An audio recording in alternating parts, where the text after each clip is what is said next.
우리 하나님의 말씀 구약성경 창세기 15장 1절 말씀입니다. 우리 하나님의 말씀 구약성경 창세기 15장 1절 말씀입니다.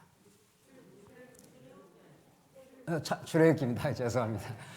출애굽기 15장 1절 말씀입니다.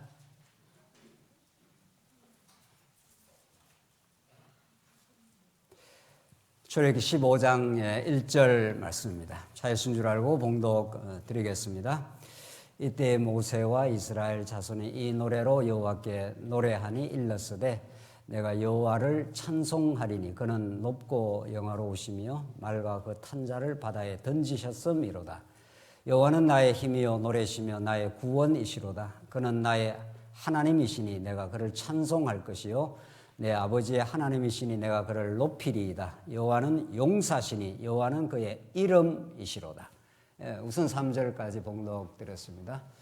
오늘 지난 시간 하나님의 언약의 치열하고 우여곡절을 거치는 그 역사 경륜은 마침내 언약 백성들의 입에서 찬송을 만들어내심, 그 찬송 여호와 하나님의 그 높고 크신 은혜와 능력을 찬송하게 될 때 언약 백성에게는 그 절정의 기쁨, 절정의 즐거움을 하나님이 주시기로 작정하셨다는 것을 우리 확인했습니다.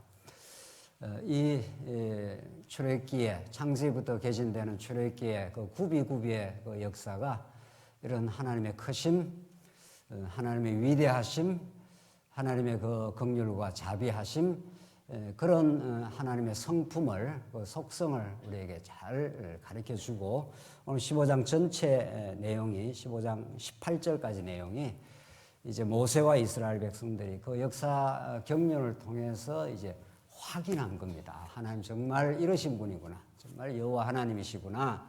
정말 살아 계신 분이시구나. 역사를 바로가 주관하는 게 아니라 하나님이 주관하시고 이스라엘 백성들을 그렇게 괴롭히고 학대했던 바로의 권세들을 홍해에 물매장시키는, 수장을 시켜버리는 그 하나님의 크심을, 그 능력을 이제 마음껏 노래 부르게 만드십니다.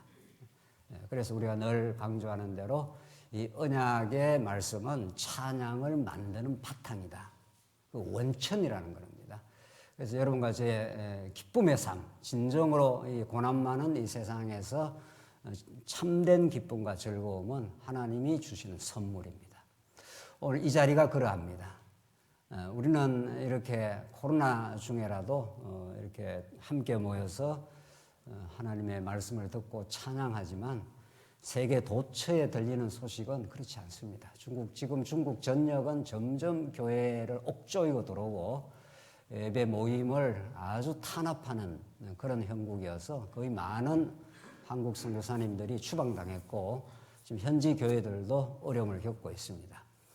아마도가 아니라 분명히 중국의 지금 제2차 이제 탄압이라고 볼 수 있는데 문화 대혁명 이후에 이루어지는 지금 일인데 이것은 중국 교회를 순수하게 만들어 갈 겁니다. 하나님 그런 경륜을 우리가 역사 현장에서 우리가 확인하고 있는데 우리 오늘 15장 내용에 이제 우리 지난 시간 그런 그 역사와 찬양의 관계를 대해서 확인했고 오늘은 이제 본격적으로 15장의 그 찬양이 어떤 노래를 부르고 있는가, 이 노래가 정확하게 우리가 부르는 노래입니다. 우선 1절로 3절이 우리 지난 시간 확인한 바인데 이제 찬양의 서곡입니다. 그 3절에 여호와는 용사시니 여호와는 그의 이름이시로다. 우리가 대대히 영원히 부를 찬송의 주제입니다. 이게 우리 하나님이 여호와십니다. 언약을 신실하게 이루어내셨습니다. 그리고 여호와에게 여러 이름들이 있잖아요. 여호와는 선한 목자라, 여호와는 용사시라, 여호와는 나의 깃발이시라, 여호와는 나의 산마 함께 계시도다. 여러 여호와에 대한 또 그 별칭이 있는데 여호와를 서술하는 오늘 3절 내용은 여호와는 용사시라. 이게 여호와 하나님의 싸우심, 히브리어로 라함이라고 하는 이 여호와 하나님의 용사되심, 전사입니다. 전사. 굉장히 그 치열한 용어죠. 전쟁을 치르는 여호와 하나님이시라. 누구하고? 이스라엘 백성을 학대했던 바로의 권세들을 여호와 하나님이 나타나셔서 그들을 진멸해 버리겠다. 이런 여호와 하나님의 전사의 모습으로서의 나타난 하나님을 지금 노래하고 있습니다. 우리 지난 시간에도 확인한 대로 이 여호와 하나님의 싸우심, 이 전쟁, 우리 신약 시대에도 우리가 양육하고 무장해서 싸운다는 그 주제가, 싸움의 주제가 나오지 않습니까? 이것은 혈과 육의 싸움이 아니라 영적 전쟁이고, 이건 구약 성경 전체를 가로지르고 있는 여호와 하나님에 대한 보조 주제입니다. 여호와 하나님 어떠신 분이냐? 우리 대신 싸워주셔서, 그것은 이미 창세기 3장 15절에 이제 구속 언약이라고 하는, 하나님께서 창세기에서 복국 주셔서 하나님 나라 언약을 하시고 선악과 언약을 주어서 인간이, 아담이 타락했지 않습니까? 그래서 사단에 완전히 종살이를 합니다. 사단이 완전히 노예가 된 상태죠. 그런 사단의 머리를 여자의 후손이 등장해서 그 머리를 부수겠다, 상하게 하겠다. 그러면 그 뱀은 여자의 뒤꿈치를 물겠다 하는 것이 창세기 3장 15절 아닙니까? 3장 15절에 이미 전쟁의 주제가 나오는 겁니다. 싸움이 일어나겠다 이런 뜻이죠. 그 주도권이 사단에 있지 않고 여자의 후손, 장차 오실 메시아인데, 그 메시아가 뱀의 머리를 상하게 해버리겠다. 이미 전쟁 주제가 이미 3장 15절에 나오죠. 그런 이후 계속 역사는 하나님의 그 주권에 도전하는 사단 권세, 바로, 사단은 이제 가장 총사령관이고 그때마다 바로에게 역사해서 바로가 이스라엘 백성을 괴롭히고 이렇게 합니다. 그래서 이 여호와 하나님의 용사되심, 이것이 얼마나 구약 성경 전체를 지금 관통해가는 주제라는 걸 알 수 있습니다. 4절 보십시다. 그가 바로의 병거와 그의 군대를 바다에 던지시니, 바로의 군대와 병거와 그의 군대를 바다에 전부 물매장시켜 버리겠다. 여호와 하나님은 그렇게 해주겠다. 너희들을 괴롭혔던, 이런 거죠, 바로를. 최고의 지휘관들이 홍해에 잠겼고 깊은 물이 그들을 덮으니 그들이 돌처럼 깊음에 가라앉았도다. 여호와여 주의 오른손이 권능으로 영광을 나타내시다. 이게 바로 바로가 굉장히 절대 권력에 해당하는 바로 권세인데, 그런 바로의 권세를 몽땅 쓸어가지고 홍해 바다 깊은 물에 던져버리니까 얼마나 그 하나님의 능력이 크게 드러납니까? 바로가 뭐 작은 권세라면 그런 작은 권세 하나 무너뜨려지면은 하나님의 권세가 그렇게 잘 안 나타나잖아요. 굉장히 센 대적인데 그 센 대적이 추풍 낙엽처럼 날아간다는 거죠. 그러니까 그걸 날려버리는 권세는 얼마나 크냐 이런 거죠. 다윗이 골리앗 앞에 나갈 때 골리앗이 구척장사입니다. 구척장사. 그래서 우리 세상에서도 성경을 깊이 몰라도 성경 그 용어를 세상에서 좀 많이 쓰지 않습니까? 이게 골리앗과 다윗의 싸움이다, 뭐 이런 이야기죠. 도저히 싸움에 게임이 안 되는 싸움이다 할 때 그렇게 용어를 쓰지 않습니까? 신문 보도에서도 그렇게 드러나오는 걸로 보이는데, 하나님께서 대적을 아주 강하게 만들어 놓습니다. 대적을 우리 힘으로 이렇게 억어하거나 컨트롤 안 됩니다. 사단이, 만약 우리가 하나님의 말씀에 사로잡혀 있잖아요. 사단은 우리를 밀 까부듯이 가지고 놉니다. 뒤에서. 유혹을 받는지도 모르고 우리가 유혹을 받는 거죠. 세속적인 욕망, 시기, 원망, 미움, 뭐 이런 모든 것들이 뒤에서 사단이 영적으로 우리를 교란시키고 우리를 자꾸 유혹시키는 거죠. 그런 대적을 강하고 교활한 대적입니다. 우리의 싸움이 그렇게 만만치 않습니다. 그래서 하나님이 강력하게 무장을 시키는데, 그런 강한 대적을 홍해에 완전히 쓸어버리겠다는 거죠. 하나님께서. 그때 이스라엘 백성이 천황이 터지고 하나님 대단한 능력을 가지고 계십니다. 이렇게 되는 거죠. 그 하나님의 권능을 노래 부릅니다. 6절 여호와여 주의 오른손이 권능으로 영광을 나타내시다. 이 권능의 영광입니다. 여호와여 주의 오른손이 원수를 부수시니이다. 주께서 주의 큰 위엄으로 주를 거스르는 자를 엎으시니이다. 주께서 진노를 발하시니 그 진노가 그들을 지푸라기 같이 사르니이다. 이 진노, 이 대적을 향한 진노는 언약 백성들에게는 아주 통쾌한 겁니다. 그러니까 누가 내 백성을 건드렸어 이렇게 하면 등장한다는 거죠. 애들이 싸우면은 엄마한테 쫄록 달려가고 엄마 제가 나를 때렸어. 그러면 엄마가 누가 우리 귀한 아들을 건드렸어 이렇게 하고 그 진노의 모습으로 등장을 하죠. 그때 그 아들이 얼마나 그 위로가 되고 힘이 되겠냐고요.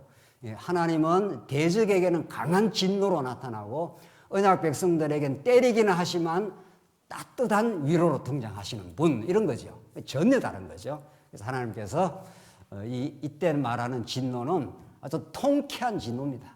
그야말로 우리를 괴롭혔던. 그래서 하나님께서 마지막 종말 때도 예수님 오셔서 모든 사단 권세를 무저갱에다가 무저갱이니까 끝이 없는 그 어둠 속에 집어 던져버리는 거죠. 던지고 우리 언약 백성들을 보호하신다. 이런 내용이 계시록에 쾅쾅 터져 나오지 않습니까? 이런 정말 치열하고 실감나는 우리는 영적 전쟁 속에 지금 살아가고 있습니다. 8절 주의 콧김에 물이 쌓이되 파도가 언덕같이 일어서고 큰 물이 바다 가운데 엉기니이다. 원수가 말하기를 내가 뒤쫓아 따라잡아 탈취물을 나누리라. 내가 그들로 말미암아 내 욕망을 채우리라. 이게 대적이 하는 대적의 자의적인 계획입니다. 이것들 그냥 안 보내. 내가 가서 잡아가지고 내 욕망을 채우겠다. 바로가 그랬지 않습니까? 6월절 그 장자 재앙으로 도저히 안 되겠다 해서 내줬는데 또 욕심이 불릴 듯 일어났지 않습니까? 잡아와 이렇게 된 거죠. 근데 이런 사단의 역사, 바로의 역사가 과정적으로는 9번이나 이스라엘 백성들을 또 붙들고 하지만 궁극적으로 우리 언약 백성들이 마침내 해방하고 승리한다. 지금 그 말이죠. 그 계획대로 안 됩니다. 원수의 계획대로 안 됩니다.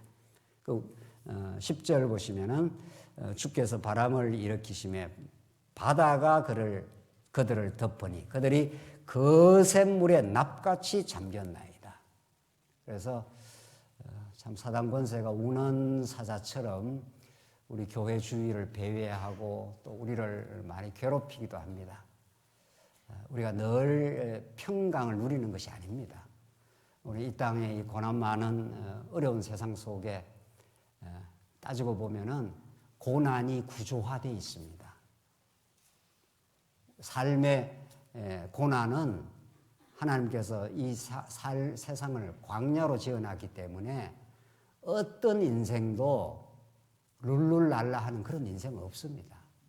만약 그런 인생이 있다면은 불택자일 수가 있습니다. 하나님의 이 땅을 광야로 지어놔서 그렇게 만만치 않습니다.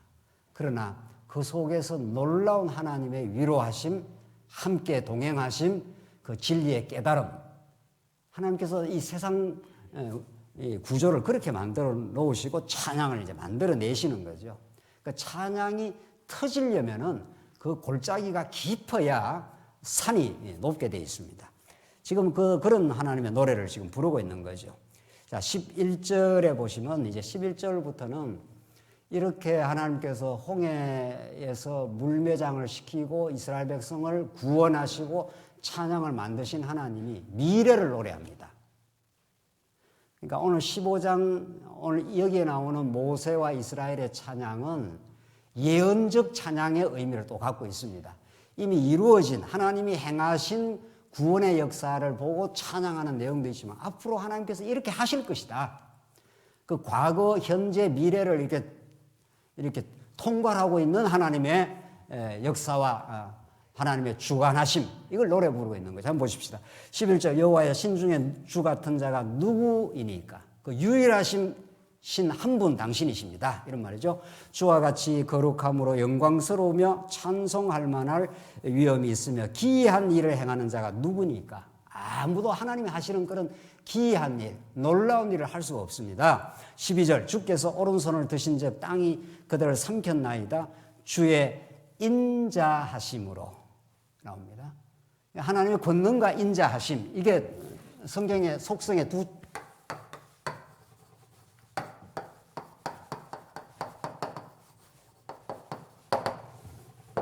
결국은 하나님이 어떠신 분인가? 하나님의 속성, 우리 그냥 쉬운 말로 하나님이 어떠신 분인가? 이것은 능력과 인자하심 이 두 축으로 딱 연결이 됩니다. 이걸 이제 우리는 5대 속성, 전능성, 그 다음에 신실성, 그 다음에 주권성, 그 다음에 뭐지요?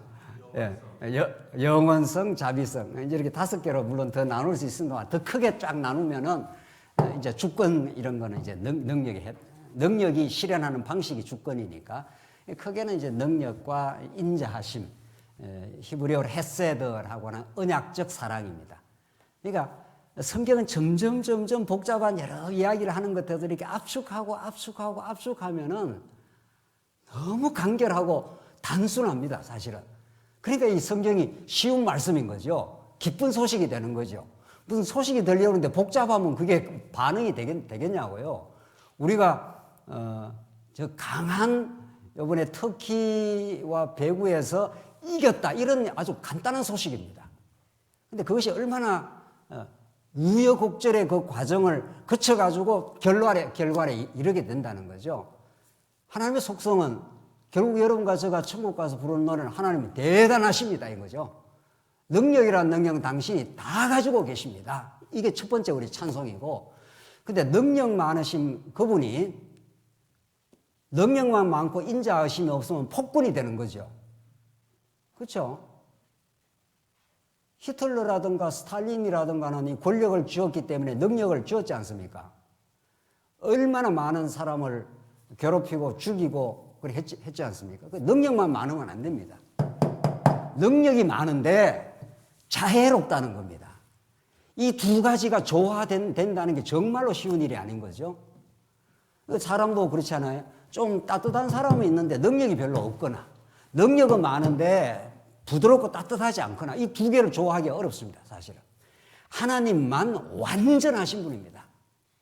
하나님만 이 완벽한 성품을 가지시고 여러분과 저를 이렇게 언약 관계를 맺으시고 능력으로 보호하시고 능력으로 바로의 권세를 물매장시키시고 인자하심으로 따뜻하게 다가오시는 거죠. 이게 조화되지 않을 것 같은 것이 조화되는 거죠.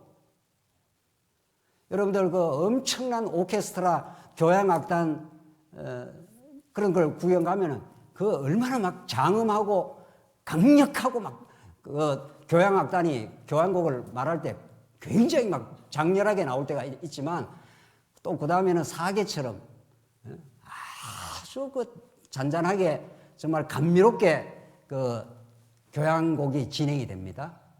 그 두 가지 요소가 어우러졌을 때 그 감동을 일으키지 않습니까? 하나님 그런 분입니다. 하나님 정말 놀라우신 분이고 바로의 군대를 물매장시킬 수 있는 우주를 장악하시고 여러분과 제 인생을 주관하시고 능력 많으신 분이신데 얼마나 자유로우신지 모릅니다. 인자하십니다. 이게 언약적 사랑입니다. 한번 언약을 맺으면 그렇게 이스라엘 백성들이 범죄하고 광야에서 실수하고 반역하고 하는데도 그저 따뜻한 부모처럼 이해하고 용납하고 오래 참아주시고 그렇게 여러분과 저를 마침내 약속의 땅으로 그렇게 인도를 해 가시잖아요. 할아버지 할머니는 그걸 너무도 알고 있는 겁니다. 아버지 어머니의 사랑은 물론 뭐 자녀를 사랑하지만은 할아버지 할머니는 그냥 손자가 그냥 좋다는 겁니다. 어떤 실수 똥 싸고 뭉개도 다 좋다는 겁니다. 김용 목사는 아직 할아버지가 안 돼봤는데 아니죠. 뭐 그렇대요. 그렇다고 합니다. 이야기를 들어보면 하나님의 그 깊으신 인자하심과 그 긍휼과 넘치는 사랑을 좀 경험해 보라고 아버지, 할아버지, 할머니 이렇게 경험을 시키는 거란 말이죠. 하나님 그런 분입니다. 오늘 본문에 나오지 않습니까? 13절 주의 인자하심으로 한번 언약을 맺으면 끝까지 사랑한다는 거예요. 끝까지. 주께서 구속하신 백성을 인도하시되 주의 힘으로 나오지 않아요. 주의 힘으로 인자가 나오고 바로 또 힘, 능력이 나오지 않습니까? 힘으로 그들을 주의 거룩한 처소에 들어가게 하시나이다. 여러 나라가 듣고 떨며 블레셋 주민이 두려움에 잡히며 에돔 두령들이 놀라고 모압 영웅이 떨림에 잡히며 가나안 주민이 다 낙담하나이다. 그러니까 이 홍해 바다에서 바로를 물매장한 사건은 그게 그 당대의 구원의 놀라운 역사일 뿐 아니라 그 소식이 가나안 일대에 다 전파가 된 소식이죠. 그래서 이미 심리전에서 가나안 대적들은 다 그냥 벌벌 떨고 있는 겁니다. 여호와 하나님이 그 강력한 바로의 군대를 물매장시켰대. 이런 거예요. 그러면 이건 뭐 그냥 밀고 들어가면 그냥 정복이 된다. 그게 이제 가나안 땅에 정탐꾼을 보냈을 때 여호수아가 라합의 보고가 그랬지 않습니까? 상천하지에 이런 여호와 하나님은 없다고 벌써 심리전에서 다 벌벌 떨고 있습니다. 그냥 밀고 들어오면 됩니다. 이 라합의 보고였습니다. 정탐꾼한테. 오늘 그 내용이죠. 그 내용이죠. 그러니까 전쟁은 하나님이 다 치르는 겁니다. 우리는 그 하나님이 치르시는 여호와 하나님을 바라보고 그분만 의지하고 대적이 강하게 보여도 그분 뒤에 딱 서서 밀고 들어가면 되는 겁니다. 그분이 전진하기 때문에 그런 뜻이죠. 그래서 참 대적과의 싸움이 만만치 않지만 우리의 용사 되시는 거룩한 전사가 되시는 예수 그리스도가 이 땅에 하나님 나라를 이 땅에 실현하기 위해서 출현을 하시고 대적과 싸워주시고 십자가로 괴멸해버렸습니다. 그리고 3일 만에 부활하셔서 승리했다고 선언을 해버린 거죠. 승리를 언제 될지 안 될지가 아니라 승리했다 이미. 복음이라는 것은 이루어진 사실을 선포하는 겁니다. 오늘 이렇게 말씀의 강론은 세상의 강의가 아닙니다. 이렇게 될 수도 있고 저렇게 될 수도 있고 뭐 어떻게 될지 모르겠다가 아니라 하나님이 승리하셨다. 예수 그리스도가 십자가로 대적들을 다 진멸해버리시고 우리에게는 궁극적이고 영원한 승리를 주신다. 이렇게 된 거죠. 그래서 우리가 과정적으로 삶에서 조금 흔들려도 괜찮습니다. 흔들리지 않고 피는 꽃이 있겠냐고요. 이래 흔들리고 저래 흔들리는 것은 뿌리를 점점 깊게 내리게 하시는 하나님의 섭리일 뿐입니다. 이게 정말 믿어지십니까? 하나님께서 언약관계를 꽉 붙들었기 때문에 능력 많은 신분이 꽉 붙들었기 때문에 아무도 그 언약의 생명관계를 끊을 수가 없습니다. 이게 하나님이 우리에게 주시는 확신입니다. 16절 놀람과 두려움이 그들에게 임하매 주의 팔이 크므로 그들이 돌같이 침묵하여 싸우니 여호와여 주의 백성이 통과하기까지 곧 주께서 사신 백성이 통과하기까지 하였나이다.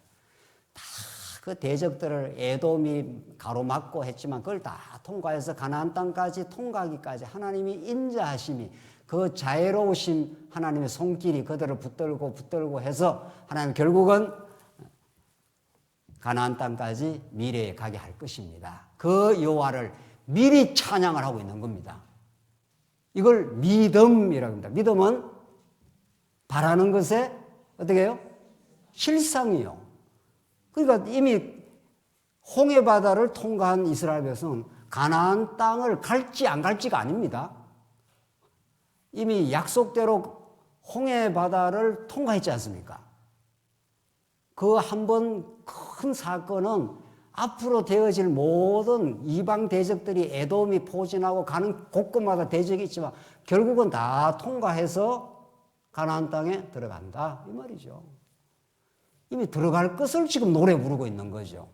하나님 인자하심이 크셔서 하나님 정말 오래 우리를 참아주셔서 그렇게 노래 부르는 겁니다. 그러니까 여러분과 저는 오늘 이렇게 예배 현장에 나와서 앞으로 다음 주일날 만나기까지, 주일이라고 하지 말고 수요일날 만나기까지 이렇게 이야기하죠. 우리 승리했다. 이미 그리스도가 우리를 반드시 승리하게 할 것이다. 승리할지 안 할지 모르겠다. 이게 아니에요. 우리 손에 뭐 전쟁이 달려있으면 승리할지 안 할지 모르지만은 우리는 때로는 과정에서 패배할지 몰라도 그리스도가 승리하셨고 마침내 궁극적 승리를 주실 것이다. 이런 거죠. 그 미래의 소망이 오늘을 압도하고 밀고 들어옵니다. 미래가 없는 사람은 오늘 현재가 없어요.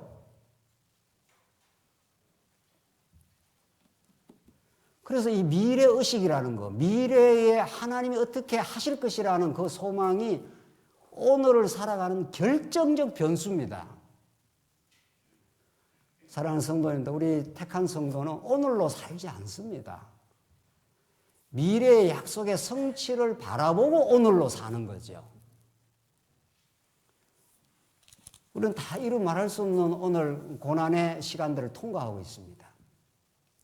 다 이야기는 안 해도 다 얼굴에도 써여 계시고 다 말 못하는 다 어려움이 있기 마련입니다.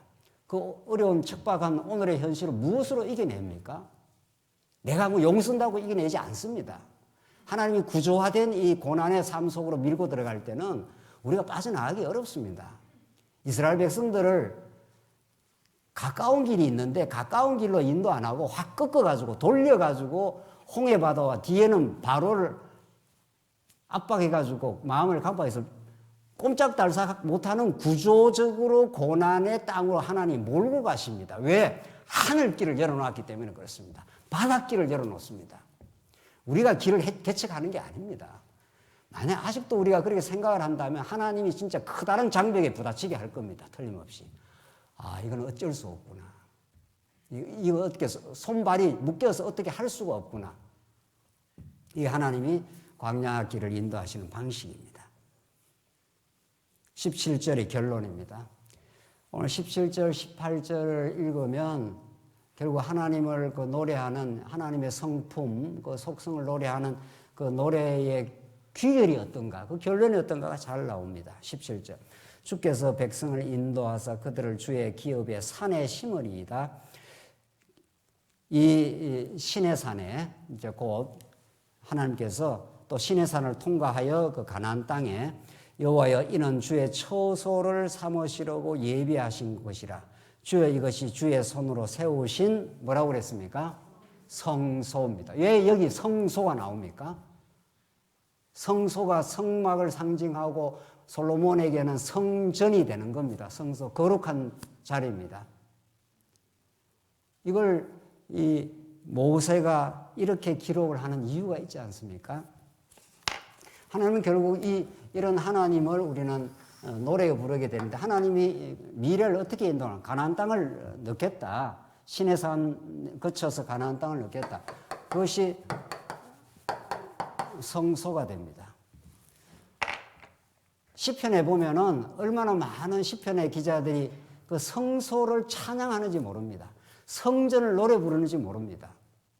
이게 성소 혹은 다른 말로 성전, 광야에서는 성막 같은 맥락입니다. 같은 개념인데 이것이 여호와 하나님이 이름을 두신 곳입니다. 이 성소 혹은 성전을 떠나서 언약을 설명할 수가 없습니다. 우리는 언약 성취를 많이 강조했고 그 골격은 너무도 중요합니다.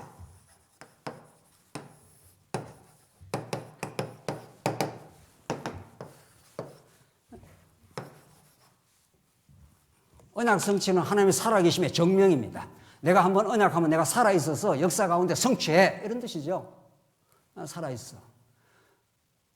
예수님이 너희가 성령이 임하시면 너희가 권능을 받고 예루살렘과 유다와 사마리아 땅끝까지 이르러 내 증인이 되리라. 그대로 지금 되고 있죠. 지금 오늘 강단에서 선포되는 언약의 말씀은 이미 예수님이 하신 언약의 성취 사건입니다. 그래서 여러분과 저에게 계속 복음의 정인을 만드시고 복음을 전파하고 여러분이 여러분의 삶의 현장에서 또 주변에 혹은 해외에 가서 계속 복음이 전파되겠죠.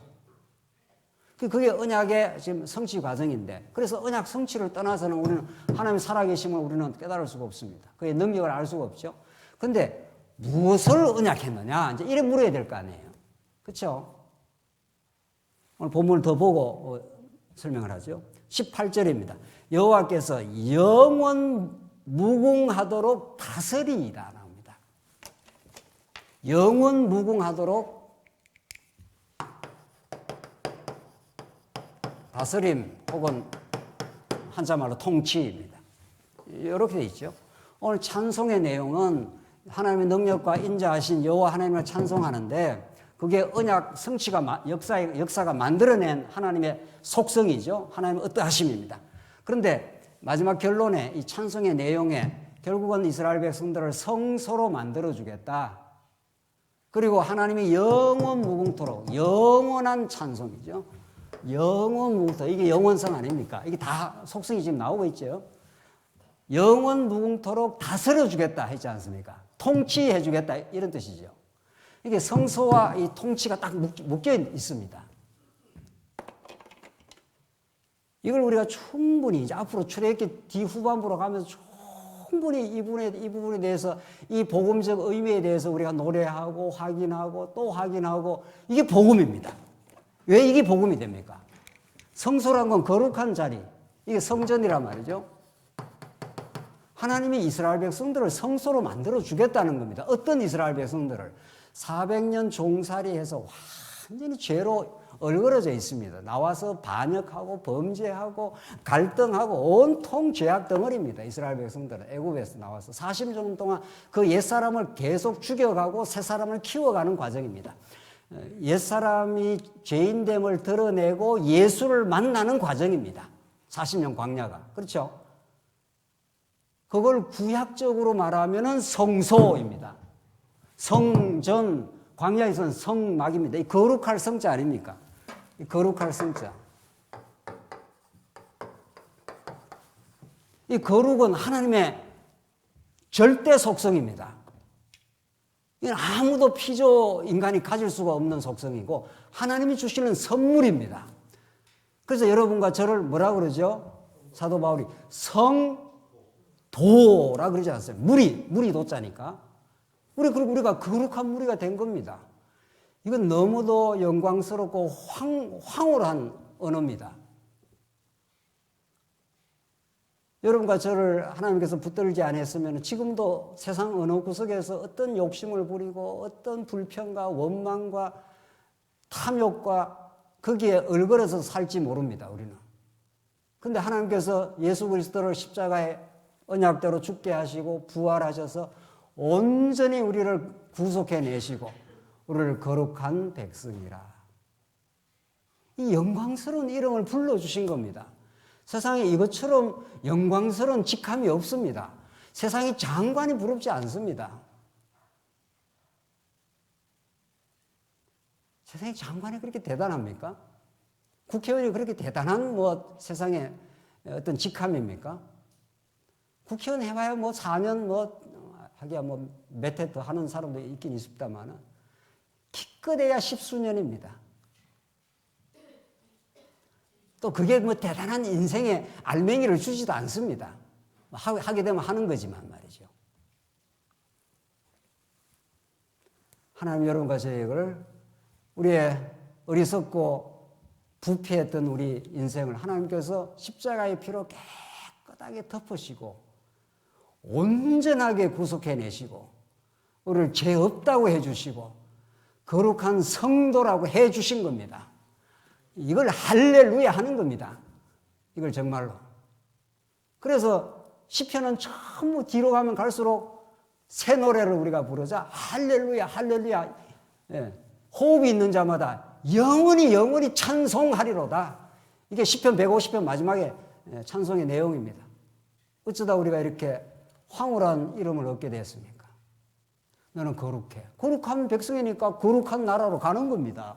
하나님께서 거룩한 성소로 만들어 주셨는데 그 거룩한 성소가 하나님 나라의 센터입니다.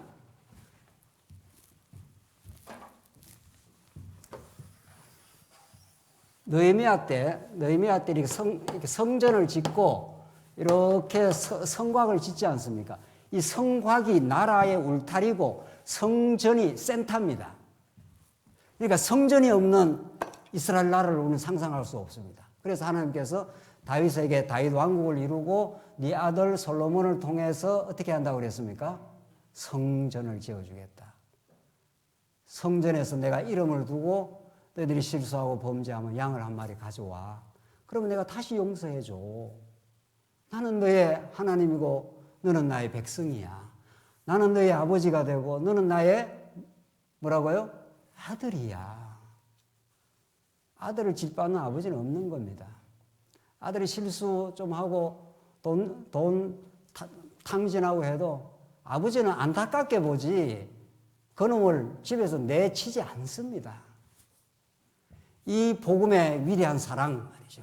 이 언약적 사랑, 이게 성소를 통해서 드러나는 겁니다. 그래서 하나님이 성소를 지금 거론하고 있잖아요. 이 성소를 통해서 여호와 하나님의 크고 놀라운 은혜를 노래 부르겠다.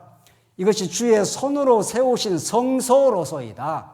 주께서 영원 무궁히 다스리이다. 이게 하나님 나라 사상입니다.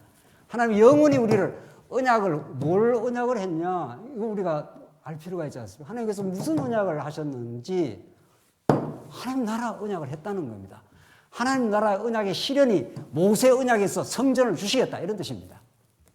그러니까 하나님은 당신이 여호와 되심의 그 크신 능력과 은혜와 속성을 드러내시되 하나님 나라라는 통치의 원리를 통해서 그 하나님 나라 속의 센터가 되는 성전의 방식을 통해서 끝까지 용서하고 그들을 만나주시고 그래서 그 성막을 다른 말로 회막이라고 하지 않습니까? 그게 이스라엘 백성과 여호와 하나님이 남편 되시고 이스라엘 백성이 아내가 되는 겁니다. 사랑한 남편과 아내가 만나는 자리가 바로 이 성소인 겁니다. 오늘 여러분과 제가 누구 만나러 왔습니까? 물론 우리 성도님들, 우리 권사님들도 만나고 우리 장로님들도 서로 만나고 이렇게 그거는 이제 부수적인 거고 누구 만나러 오셨습니까? 정말 오늘 우리가 주일날 교회 나올 때 말이죠. 우리가 영원히 이제 만나게 될 그때는 얼굴과 얼굴을 보고 만나게 될 그 예수 그리스도의 우리의 신랑 예수님을 만나러 늘 만나고 있지만 또 그렇잖아요. 임마누엘 하시기 때문에 그분을 생생하게 말씀을 통해서 지금 만나는 거죠. 자, 성소로소이다. 이 성소 성전인데 이게 이제 발전해서 성전인데 그래서 예수님이 이 땅에 오셔서 자 제자들이 저 헤롯 성전 대단합니다. 그러니까 예수님 뭐라 그러셨습니까? 무너뜨려버려. 돌 위에 돌 하나 남지 않고 어떻게 한다고요? 다 무너뜨려. 깡그리 무너뜨려져. 건물 성전, 구약 성전, 옛 성전은 깡그리 무너뜨리고 내가 3일 만에 어떻게 해요? 다시 짓겠다. 그러니까 저거 봐라 저거. 이게 몇 년 만에 지은 건데 3일 만에 성전을 다시 지어 이렇게 조롱을 받았지 않습니까? 예수님 십자가에서 피 흘리시고 고난 받으시고 마침내 죽으시고 그래서 하늘과 땅이 다 우시고 흑암이 찾아오고 그랬지만 마침내 3일 만에 무덤을 해치고 우주가 새로 열리는 천지가 개벽하는 부활의 아침이 왔습니다. 그래서 예수님이 내가 말한 말을 이루었노라. 3일 만에 어떻게 한다고요? 다시 살아나셨다. 참 성전으로 옛 성전이 아니라 진짜 부활의 성전으로 예수님 그렇게 오신 겁니다. 이거 구약적 그림이에요. 이거는 구약에 그렇잖아요. 우리 지금 구약을 공부하고 있는 거니까. 그래서 하나님이 모세와 이스라엘 백성들이 하나님이 정말 우리의 주의 백성을 인도하여 주의 성소로 우리를 삼아 주셨습니다. 우리는 앞으로도 또 실수하고 범죄할 터인데 실수하고 범죄할 때 합리화하라고 이 말을 적어준 건 아니잖아요. 실수하고 범죄도 괜찮아 이런 말을 하라고 적어준 게 아니고 우리는 불가피하게 정말 원치 않는데도 실수하고 범죄할 때 내가 잘못했습니다.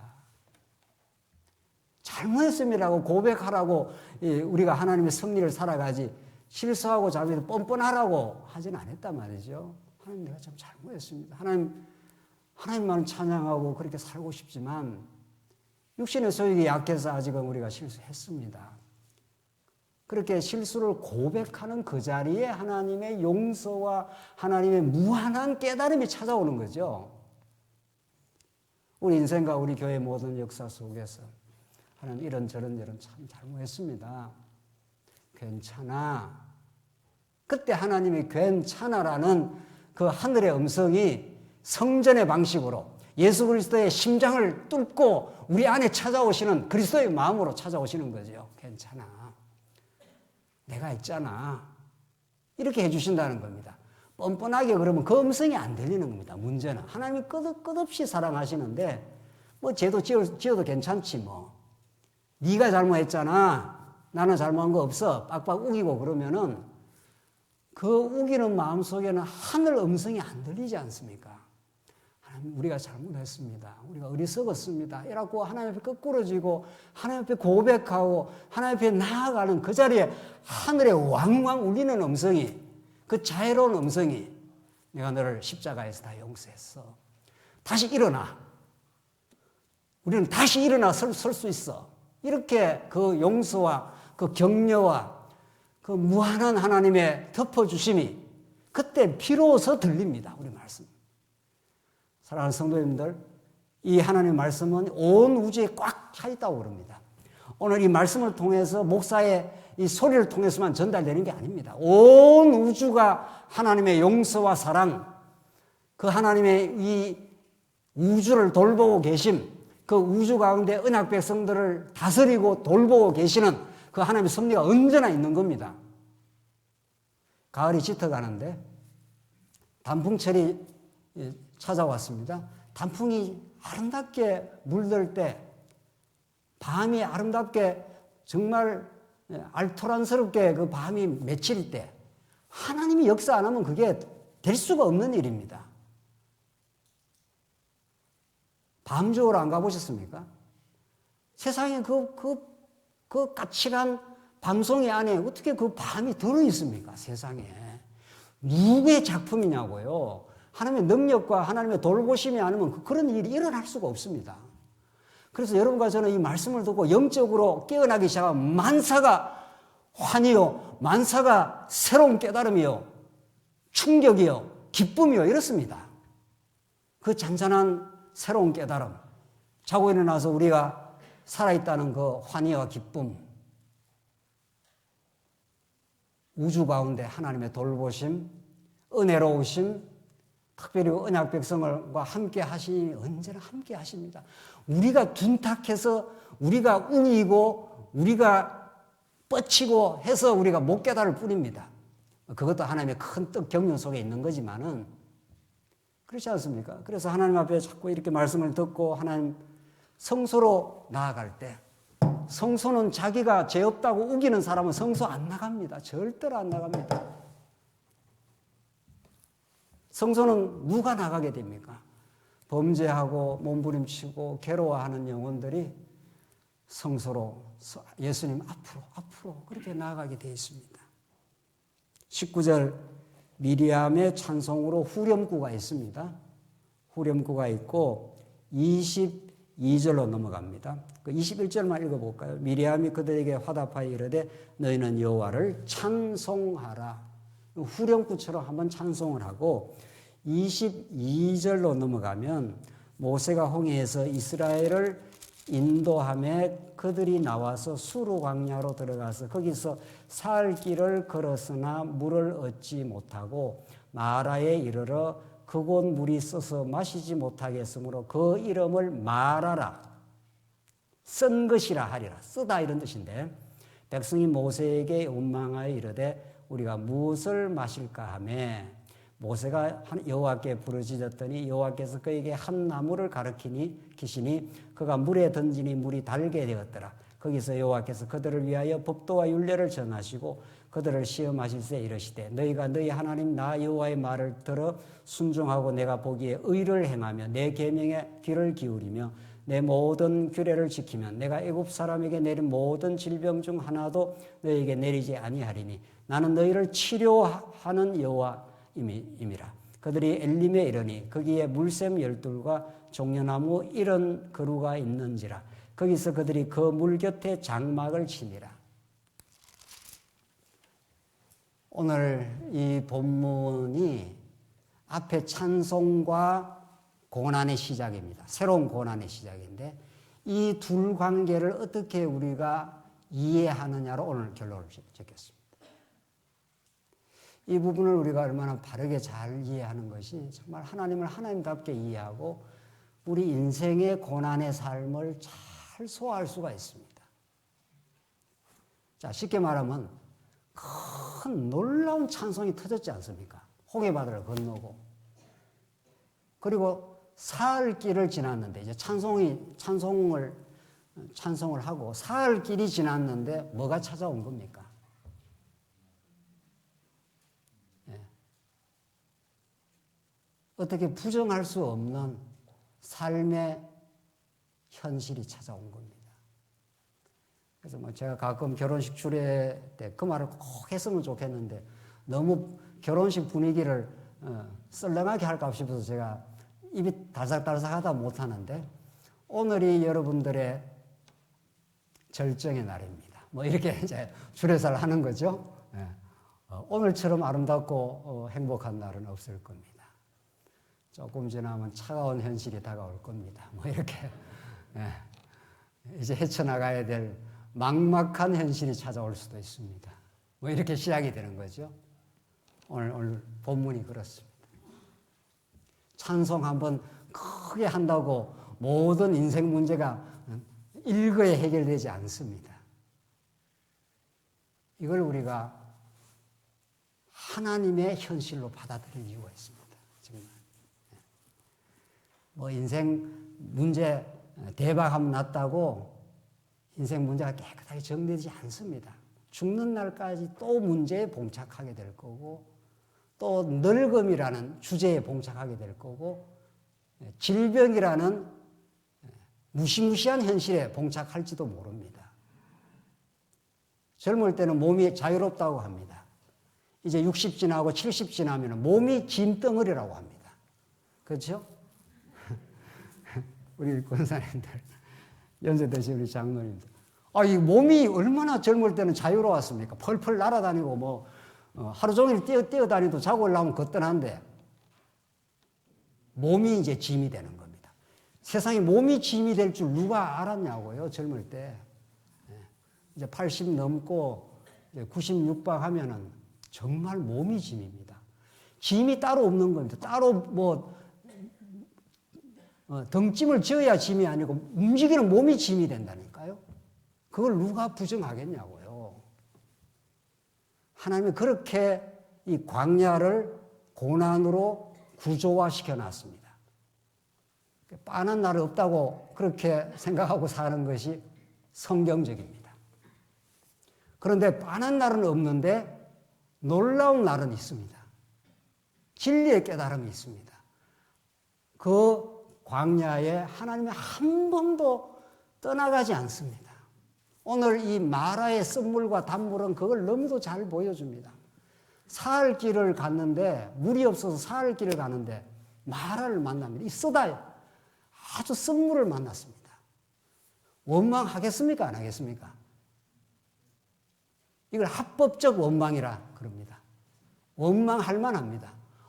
3일을 물을 안 먹는데 물이라고 마시니까 쓴물을 만났으니까 얼마나 괴로우냐 이런 뜻입니다.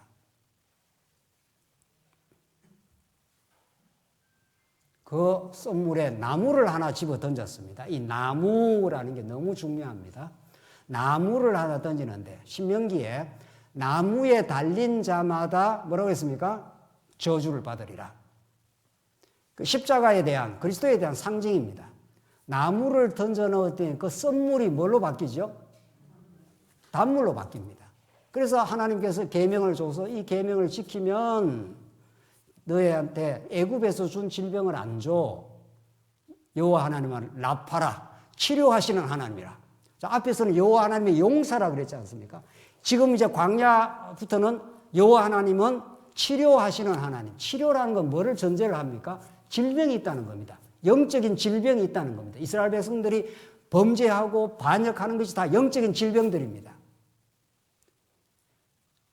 한 번도 이스라엘 백성은 시내산 언약을 지킨 적이 없습니다. 지킬 수 없습니다. 하나님의 그 거룩한 명령과 그 벽도를 죄인이었던 이스라엘 백성은 한 번도 못 지킵니다. 빵점입니다. 그런데 하나님은 그 질병을 아시고 치료해 주겠다 이런 뜻입니다. 이게 복음인 거죠. 예수님만이 여러분과 저의 치료 불가능한 영적 질병을 온전히 치료해 주시는 분입니다. 그래서 예수님밖에 없습니다. 예수 그리스도의 십자가 부활 외에는 하나님께로 나아갈 길도 없고 우리 삶 속에 영적 질병에 감염이 돼서 영적 암에 감염이 돼서 계속 범죄를 한다든가 불만한다든가 원망한다든가 그걸 누가 고쳐냅니까? 예수님만 고쳐냅니다. 예수님을 새롭게 만나면 우리는 감사하게 될 것이고 범사에 소망을 가지게 될 것이고 새 창조물이 되는 것입니다. 오늘 이 본문을 깊이 깨달아 가시면서 찬송 뒤에 찾아오는 고난의 현실, 그 썸물 뒤에 찾아오는 단물의 그 놀라운 복음, 그것이 여러분과 저의 참된 희망이 되시길 바랍니다. 기도하십시다. 자비하신 하나님 아버지 은혜를 감사합니다. 하나님께 주신 이 기쁨의 찬송, 또 허락되는 하나님의 고난의 연속, 이 속에 발견되는 그리스도의 복음, 그 복음을 통해서 하나님 살아계심을 우리가 깨닫습니다. 그 은혜 속에 새 힘을 얻는 우리 모든 성도님들 되게 하시옵소서. 예수 그리스도의 이름으로 기도하옵나이다. 아멘.